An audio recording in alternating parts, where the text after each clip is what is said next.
안녕하십니까, 김 팀장입니다. 3월 26일 주간 매매 일기를 시작하겠습니다. 자, 한 주간 투자를 하시는데 어떻게 지내셨는지 궁금합니다. 예. 제가 요새 영상을 조금 이렇게 뜨문뜨문 올리고 있어요. 개인적으로 바쁜 일도 있고 또 회사 일적인 일도 있고, 그래서 좀 투자한 소리나 뭐 이슈에 대한 이야기들을 많이 업로드를 못 하고 있습니다. 그렇지만 지금 같은 시장에서는 오히려 주식에 좀 관심을 두지 않는 게 더 도움이 된다라고 생각이 들 만큼 주식 시장이 요동을 친다는 건 아닌데, 요동을 오히려 안 쳐갖고 조금 문제인 것 같아요. 요동을 치지 않으면서도 점점 더 수익률이 떨어지는 것. 이상하다. 이거 내가 투자를 정말 제대로 잘 하고 있는 건가? 이 투자하는 방식이 정말 옳은가? 이런 것에 대해서 생각을 진짜 많이 하고 있습니다. 그래서 투자하는 방식을 조금 더 어떻게 하면 더 효율적으로 수익을 나게 할 건지, 아니면 내가 수익이 좀 나지 않는 방안을 어떻게 보완을 할지에 대해서 좀 고민을 많이 하는 한 주였던 것 같아요. 네. 뉴스나 이런 것들은 되게 많긴 했지만 간략하게 오늘 뭐 한 주간의 뉴스도 알아보고 매수했던 것과 매도했던 그런 리스트와 수익률에 대해서 말씀드리도록 하겠습니다.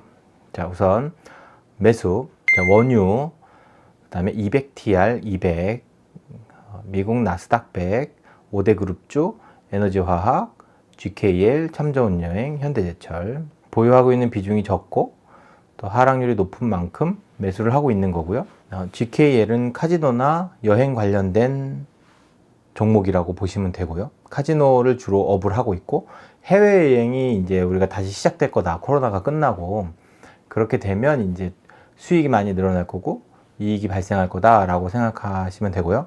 참 좋은 여행은 여행 관련주, 현대제철은 철강 관련된 원자재가 상승하게 돼서 제철 관련된 사업이 지금 주가가 오르고 있어요. 예, 다음은 매도입니다. 베트남, 유로스탁스 배당, 게임테마, 반도체, 배당 바이백 플러스, 코스닥 150 선물, 일본엔 선물 인버스. 자, 여기서 배당 바이백 플러스하고 코스닥 선물 150, 그리고 일본엔 선물 인버스는 그 ETF 종목 자체가 상장이 폐지됐어요. ETF는 상장이 폐지되면 그 기준가를 공시하고, 기준이 되는 날을 공시하고, 그 기준이 되는 날에 대한 기준가로 투자한 금액을 다시 환급을 해줘요.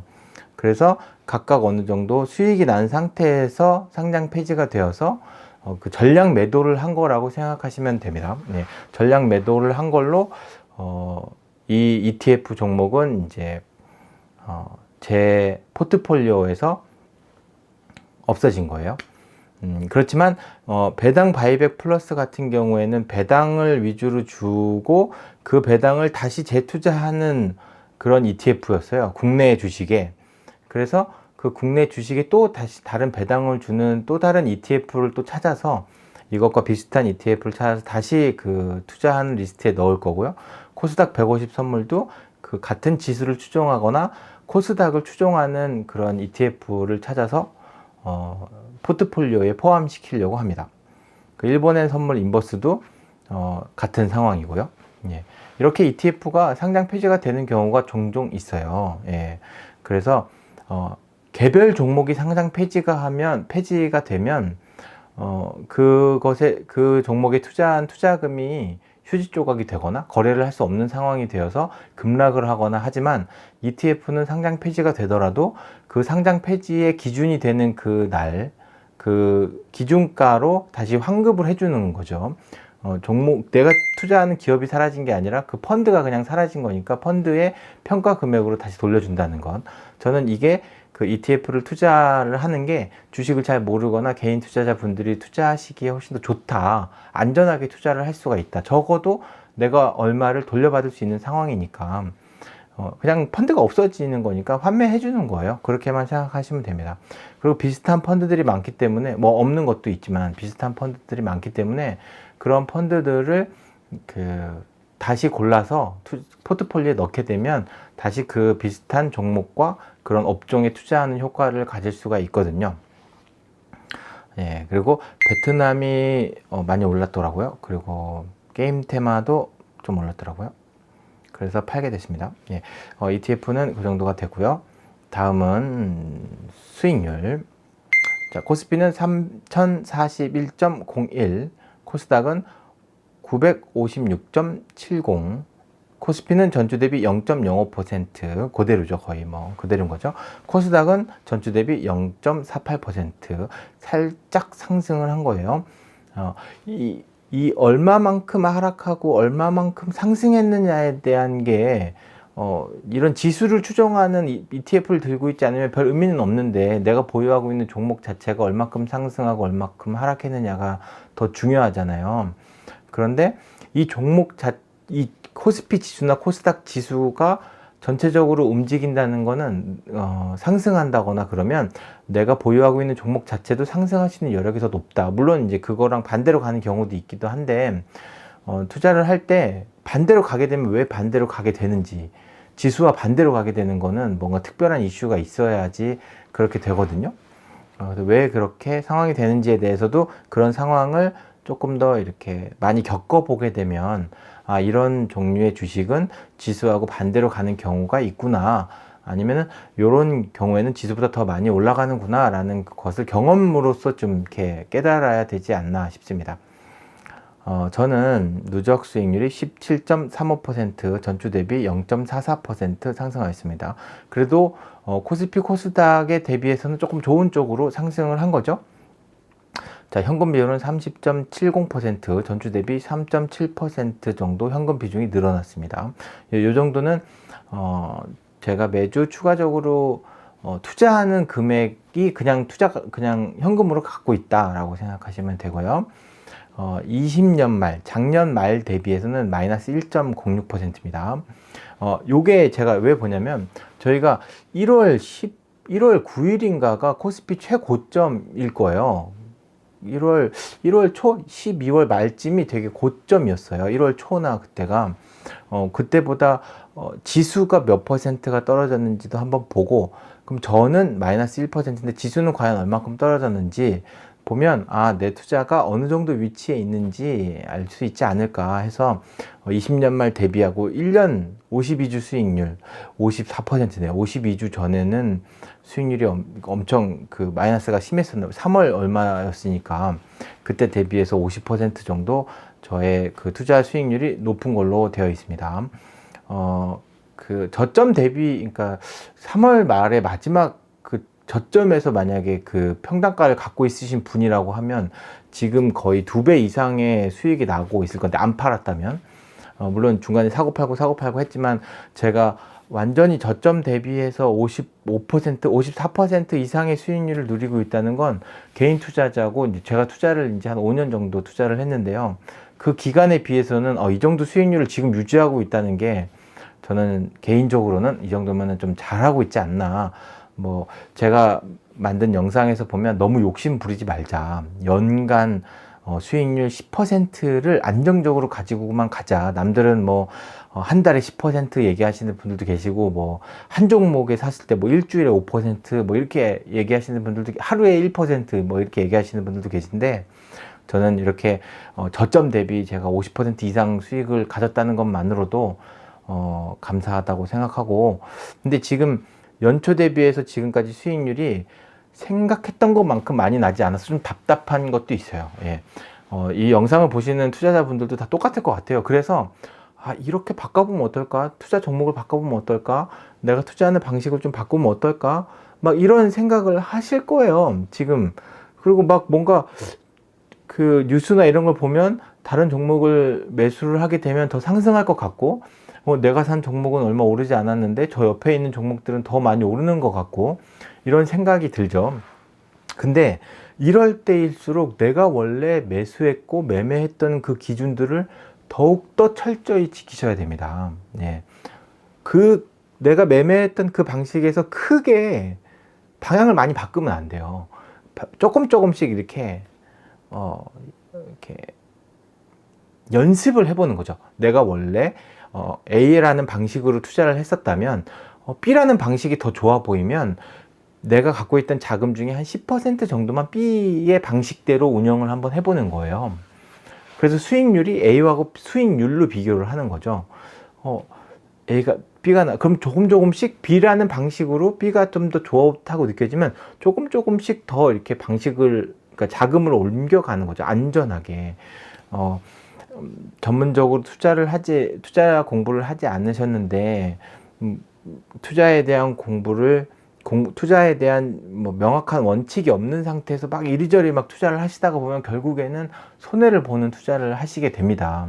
그러니까 내가 어떠한 방식으로든 수익이 났고, 이 장이 너무 좋아서 수익이 났지만, 이렇게 좀 지지부진한 장에서 좀 이렇게 또 다른 방식이 생각나셨을 때에는 그런 방식으로, 그게 옳은 방식이라고 할지언정 그거는 그 결과가 나타내 주는 거니까 조금씩 자금을 그쪽으로 옮겨가서, 아니면 아예 다 모두 현금을 갖고 있고 그 모든 현금 중에 일부분만으로 테스트를 해본 후에 어느 정도 검증이 되었을 때 투자금을 좀 더 늘려서 수익률을 좀 높게 가져가시는 게 안전하게 투자를 하시는 방식이라고 생각합니다.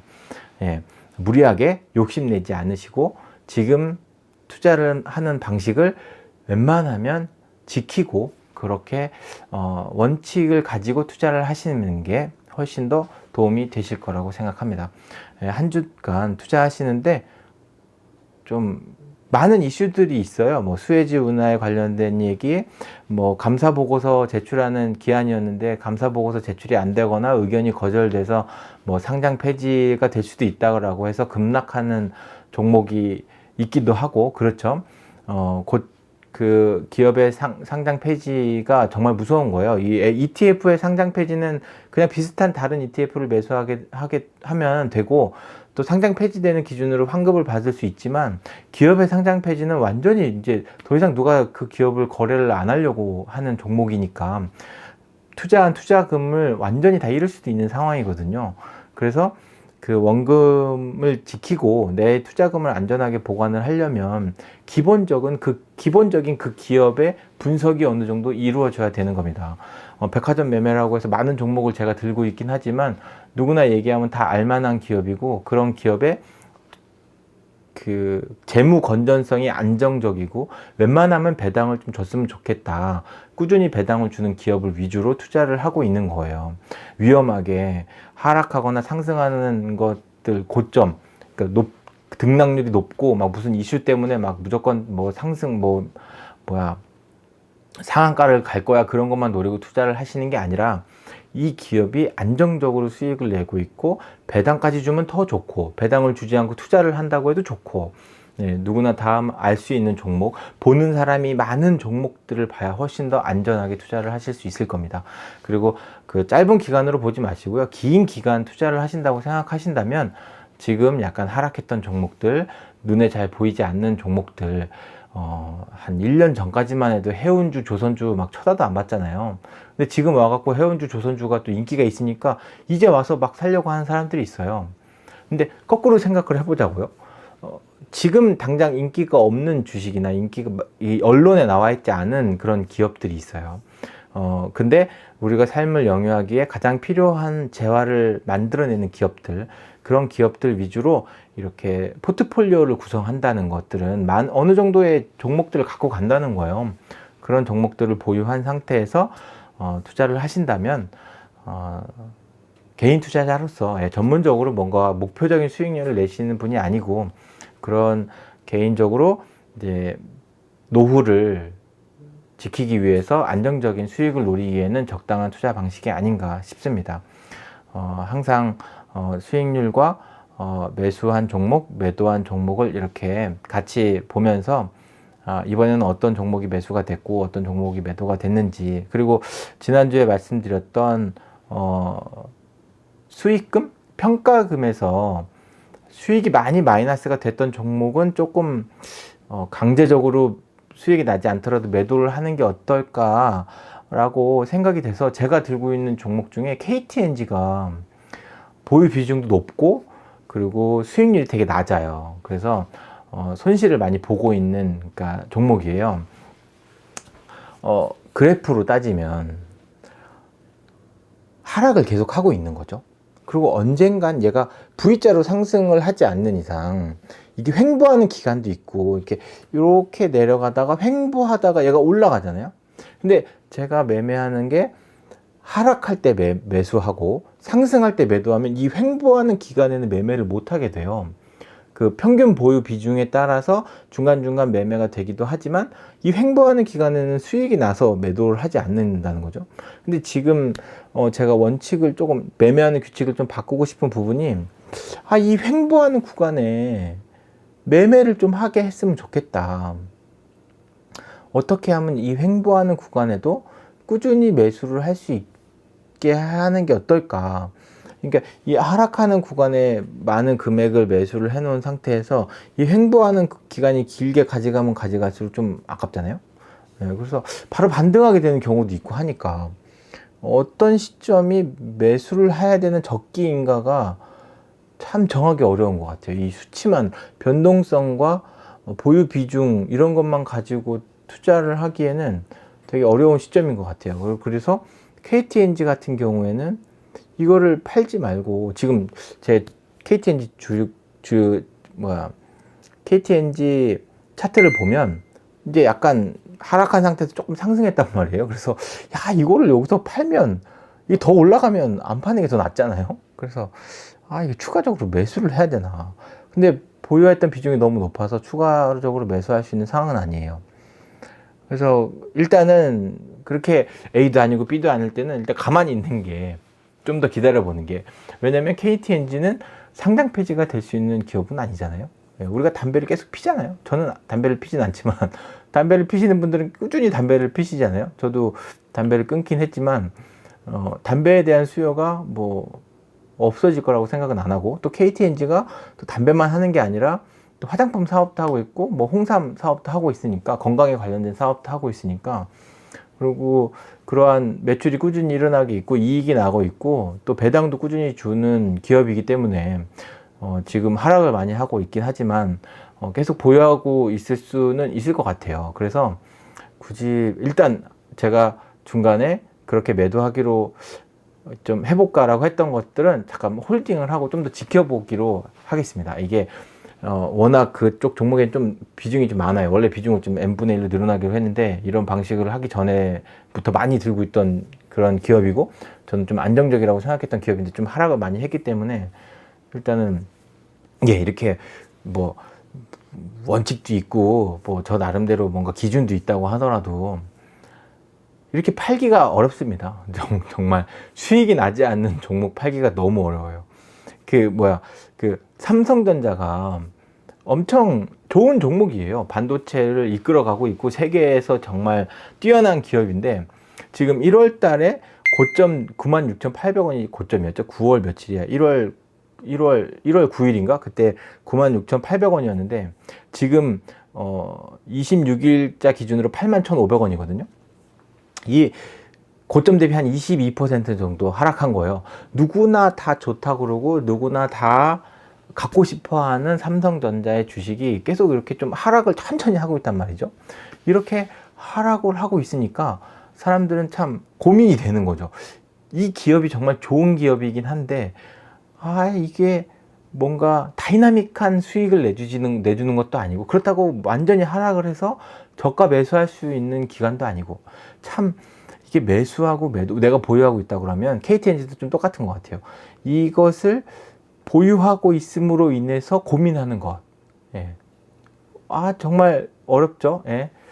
근데 그 기업에 대한 믿음이 있다면, 내가 그 기업을 어느 정도 알고 있고 그 기업에서 판매하는 서비스가 계속 지속될 수 있는 거라면, 그리고 경쟁사의 경쟁을 좀 이렇게 뿌리치고 그런 연구 개발도 꾸준히 하고 그런 기업이라면 꾸준히 장기적으로 투자를 한다고 보고 들고 있는 겁니다. 그냥 내가 지금 시작한 그 시점, 내가 언제 사야 되냐, 더 많은 수익을 누리고 싶다, 막 그렇게 개인 투자자나 초보 투자자분들은 그런 거는 마음만 있고 인내력과 끈기가 없는 분들이 많아요. 근데 그러지 마시고 분산 투자하고 꾸준히 내가 이 기업에 대해서 모아간다라고 생각하고 투자를 하신다고 하면 이 돈은 당장 내가 몇 년 있다가 몇 개월 있다가 쓸 수 있는 돈이 아니라 인생을 이렇게